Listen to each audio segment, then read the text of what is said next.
The 5-month-long journey to Omaha begins now. This week marks the return of college baseball all across the country. Welcome back to Penn State Sports Night. I'm Chase Fisher, joined alongside Bryan Portney to break down and preview the upcoming collegiate baseball season. But before we get into things, Bryan, just on a surface level, how excited are you that players are hitting the diamond this week? Yeah, very excited. It's about 200 days in the making, I want to say, since the last game in Omaha. So I wasn't really able to watch that last game just because I was at work. But yeah, really excited for the start of the season. It's a lot of exciting things coming. LSU, the defending champs. I want to talk about another team that made a deep run last postseason. Of course, Murray State. Everyone remembers how good they were throughout the course of May and June.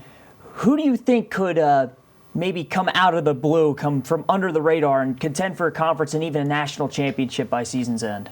Yeah, I mean, well, really looking at the Power Four, I think the ACC, you have to talk about Notre Dame just because even though they lost Carson Tinney, this is just a well-coached team, and they were right on the cusp of the bubble last year. And now coming back this year, they got to have more fight, more everything. Going up against either that and Stanford, really two of my picks out of the ACC. But then moving over into the Big 12, even though this team made it to a regional and did all that good stuff, Cincinnati, just because Jordan Bischel got extended. So Bischel ball has been great for Cincinnati, especially. And then, you know, they're just a team that's going to be on a constant climb.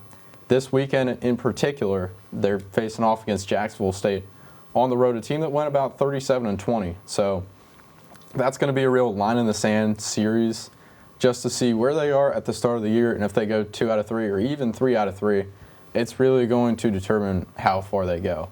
And then going into the Big Ten, I had kind of two teams, one of which I'm kind of biased for just because, Penn State. But that's one of them just because their depth has been so exciting to watch. They've had a great fall, albeit against teams like Bucknell, Team Ontario, and then Villanova, not in that order. But, I mean, you got Bryce Molinaro coming back. You've got a really star-studded rotation with a true freshman in Isaiah Shader. And then going over to Michigan's side, it just seems like they're consistently on the climb as well. After, in 2019, they went to the national championship game, and coming back now, just a couple years later, this is a team that's never truly out of it and definitely not turning some heads in the preseason, but surely will come time for the postseason. Then in the SEC, a team that was 2 years separated from an Omaha appearance, one of the best College World Series in recent memory, the Kentucky Wildcats. I think a lot of people are not really talking about them that much, but Tyler Bell just provides that spark on offense, and he's really going to lead the Wildcats to a lot of familiar places that they hope to be, especially Omaha and running through Hoover. Now, of course, we just talked about some of the teams that could make a splash. I want to go a little bit more to a molecular level. Which individuals do you think could win the Golden Spikes this year at the season's end? Yeah, I mean, as the board shows, we got 3 options. Rock Chalowski, who was a Baseball America 2025 Player of the Year, and pretty much is like undisputed top 5 draft pick.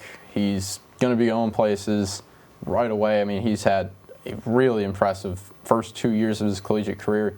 He's ready to cap it off on a team that is looking to win it all, especially because they're number 1 in that D1 baseball top 25. But as for Rock, I mean, he has power, he has speed. What else could he even need to do to impress the crowd or to impress the college baseball crowd and those pundits? Then you got Drew Burress. I mean, he really came on early on in his freshman year. He really looked like a little bit of Tommy White at some point. He had a really good stretch, and it carried right through, and he has the power that is pretty unmatched throughout the rest of the field. And then moving on to Jackson Flora of UC Santa Barbara, he's also been the spark provided, especially in that rotation. And like year in, year out, the Gochos have had a team that has filled out rotation guys who could get into MLB draft conversations. So you got to think what they're putting in the water in Santa Barbara. He's definitely going to be tested against the number 20 Southern Miss offense.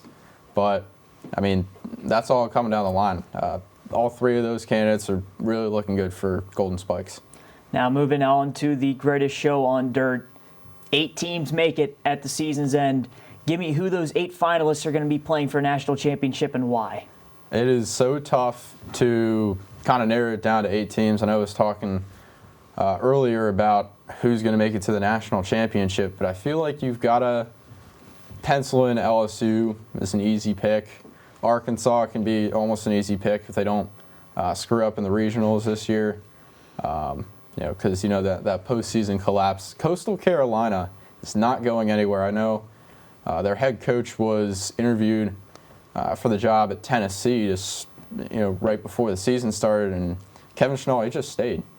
So there's that, and I believe they keep Cameron Flukie as well in that rotation, which is huge, and it's definitely going to pay dividends in a competitive Power 4, Power 5 Sun Belt.